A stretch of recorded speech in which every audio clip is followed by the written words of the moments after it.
Assalamualaikum warahmatullahi wabarakatuh. Halo teman-teman, pada video kali ini aku akan ngelanjutin bedah artikel jurnal part 2. Untuk mengetahui aku lebih banyak, jangan lupa follow Instagram aku ya. Pada video sebelumnya aku udah ngebahas struktur artikel jurnal, bagian judul, identitas penulis, abstrak, kata kunci, pendahuluan, dan metodologi. Nah, pada video kali ini aku mau fokusin di bagian pembahasan artikel jurnal. Cekidot. Nah, masih ingat kan video sebelumnya aku mengutip jurnal Al-Quds, jurnal studi Al-Quran dan Hadis yang berjudul Membuka Pintu Rezeki dalam Perspektif Al-Quran. Di sini juga terlihat penulisnya Basri Mahmud dan Hamzah, kemudian abstrak, kata kunci. Nah, abstrak dan kata kuncinya ini boleh pakai bahasa Indonesia aja dan boleh pakai bahasa Inggris atau Indonesia ya guys. Nah, setelah kata kunci ada bagian pendahuluan. Di video sebelumnya juga aku udah ngejelasin tentang struktur pendahuluan, cara menulis bagian pendahuluan itu seperti apa. Nah, fokus aku sekarang mau ke bagian hasil penelitian dan pembahasan.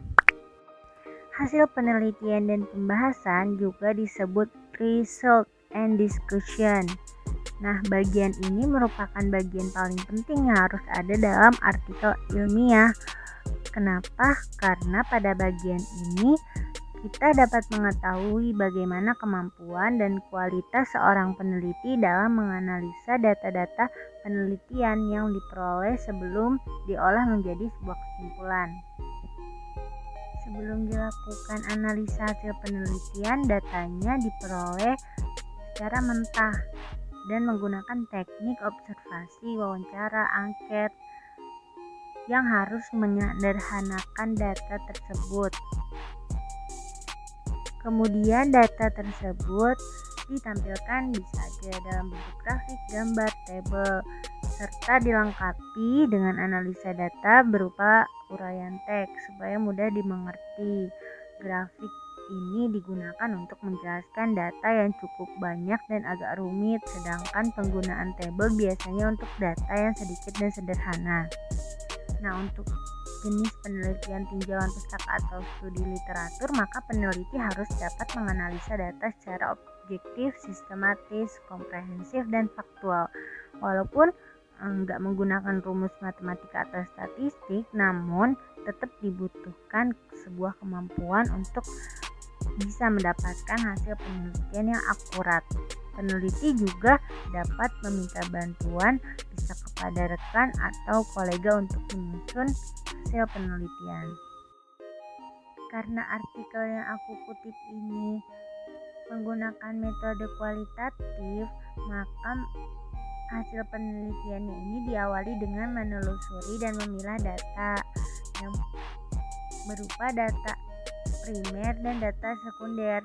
Nah, data primernya ini berupa Quran, yaitu ayat Al-Quran yang kaitannya erat dengan rizki, baik berupa pausa, frase, dan kosakata Al-Quran, sementara data sekundernya berupa gagasan, ide, dan penafsiran para mufasir yang kemudian dikumpulkan lalu diidentifikasi. Setelah itu dibuat coding dengan memberikan kode pada setiap data, baik yang berkaitan dengan data primer maupun data sekunder, sehingga terciptalah sistematika yang lebih rinci dan rasional.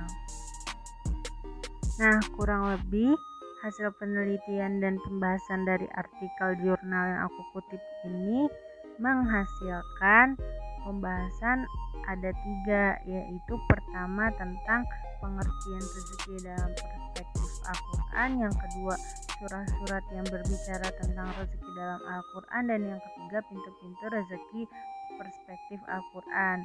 Nah, ini semua tadinya data mentah kemudian diolah dengan metode kualitatif menjadi sebuah hasil penelitian tentang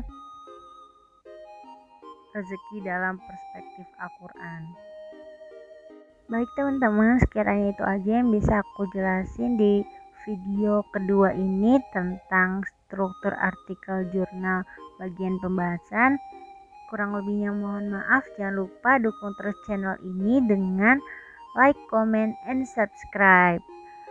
Sampai jumpa di video selanjutnya. See you, annyeong ilaliko guys.